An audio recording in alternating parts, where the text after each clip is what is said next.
Harvest का festival Baisakhi country के northern parts में मेनली पंजाब में मनाई जाती है। इस फेस्टिवल का एक स्पेशल सिग्निफिकेंस है क्योंकि इसमें कुछ मेजर हिस्टोरिकल इवेंट्स हुए हैं। 1699 में बैसाखी के दिन सिखों के 10th गुरु गुरु गोबिंद सिंह ने मुस्लिम रूलर्स द्वारा रिलीजियस परसिक्यूशन से लोगों की प्रोटेक्शन के लिए वॉरियर्स के खालसा पंथ को फॉर्म किया था। 13 अप्रैल 1984 को इस फेस्टिवल वाले दिन एक और मेजर हिस्टोरिकल इवेंट हुआ था जिसके बारे में आज हम बात करने वाले हैं, जब इंडियन आर्म्ड फोर्सेस ने सियाचिन ग्लेशियर को कैप्चर करने के लिए ऑपरेशन मेघदूत नाम से एक ऑपरेशन कोड लॉन्च किया था। डिफेंस डायरेक्ट एजुकेशन में आप सभी का दिल से स्वागत है। सियाचिन ग्लेशियर के बारे में डिस्प्यूट की जड़ 1949 में इंडिया और पाकिस्तान के बीच कराची एग्रीमेंट पर साइन की गई थी, जिसको सुपरवाइज इंडिया और पाकिस्तान के लिए यूनाइटेड नेशंस कमीशन ने की थी,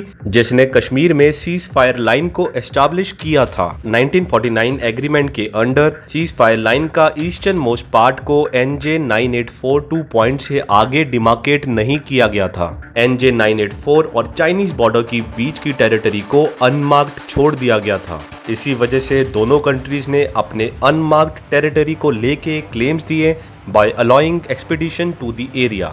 जब पाकिस्तान ने एक जापानीज टीम को एरिया में एक इम्पोर्टेंट पीक बनाने की परमिशन दी तो तब इंडियन गवर्नमेंट सस्पिशियस हो गई। पाकिस्तान के अटेम्प्ट्स को खत्म करने के लिए इंडियन गवर्नमेंट ने सियाचिन ग्लेशियर में ट्रूप्स को डिप्लॉय करने का फैसला किया। ग्लेशियर पर ट्रूप्स को डिप्लॉय करने की तैयारी के लिए ट्रूप्स को 1982 में अंटार्कटिका में एक ट्रेनिंग एक्सपीडिशन पर भेजा गया था ताकि ट्रूप्स को एक्सट्रीम टेम्परेचर में रहना सिखाया जा सके। 1983 में इस डर से कि इंडिया ग्लेशियर के पास इंपॉर्टेंट रिजेस और पासेस कैप्चर कर लेगा, पाकिस्तान आर्मी ने पहले अपने ट्रूप्स को भेजने का फैसला किया और लंदन के एक सप्लायर से आर्टिक वेदर गियर का ऑर्डर दिया। उन्हें ये नहीं पता था कि उसी सप्लायर ने इंडिया को भी आउटफिट्स प्रोवाइड किए थे।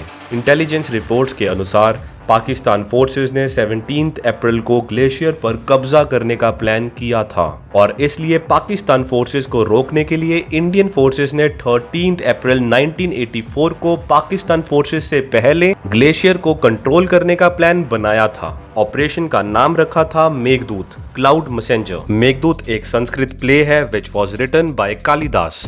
ऑपरेशन मेघदूत को लेड किया था लेफ्टिनेंट जनरल प्रेमनाथ हून द्वारा। ब्रिगेडियर विजय चन्ना जो सॉल्टोरो रिज को ऑक्युपाई करने के टास्क को कमांड कर रहे थे, उन्होंने अप्रैल 13 डेट को चूज किया क्योंकि वो दिन बैसाखी का दिन था और पाकिस्तान को उसकी कम से कम उम्मीद होगी। जैसे ही तैयारी शुरू हुई, इंडियन एयरफोर्स द्वारा इंडियन आर्मी के सोल्जर्स को लिफ्ट किया गया। ऑपरेशन के फर्स्ट फेज के दौरान कुमाऊं रेजिमेंट की पूरी बटालियन और लद्दाख स्काउट्स के यूनिट्स, जिनको कमांड किया जा रहा था lieutenant colonel later brigadier DK Khanna द्वारा, पैदल ही आगे बढ़े ताकि पाकिस्तान रडार्स उनकी मूवमेंट को डिटेक्ट ना कर पाए। बैसाखी के शुभ दिन तक लगभग 300 इंडियन ट्रूप्स ने पहले ही ग्लेशियर की पीक और पासेस को ऑक्युपाई कर लिया था और जब पाकिस्तानी ट्रूप्स को पता चला तो उनके लिए एक पहले से ही हारी हुई लड़ाई थी।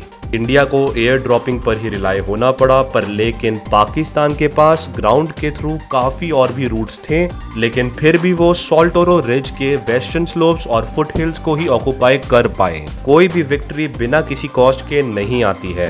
हालांकि कैजुअलिटीज की कोई भी रिलायबल इंफॉर्मेशन अवेलेबल नहीं है। दोनों साइड के सोल्जर्स ने frostbite, high altitude sickness को सफर किया। हमारे ब्रेव सोल्जर्स सियाचिन ग्लेशियर को एक्सट्रीम वेदर कंडीशंस में गार्ड कर रहे हैं और पड़ोसी दुश्मनों से लड़ भी रहे हैं। इंडियन आर्मी के करेज और विल पावर ने ये एश्योर किया है कि तिरंगा देश के सबसे नॉर्दर्न मोस्ट पार्ट में गर्व के साथ लहराता रहेगा।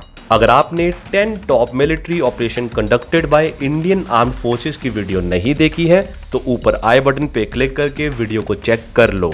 और अगर आपके पास कोई भी डाउट हो, नीचे कमेंट सेक्शन में जाइए और लिखिए, हम पूरी कोशिश करेंगे उसको क्लियर करने की। अगर आपको वीडियो अच्छी लगी हो तो लाइक पे क्लिक करिए और आगे ज्यादा से ज्यादा शेयर करिए क्योंकि नॉलेज को हमेशा बांटना चाहिए। आप सबको बेस्ट ऑफ लक।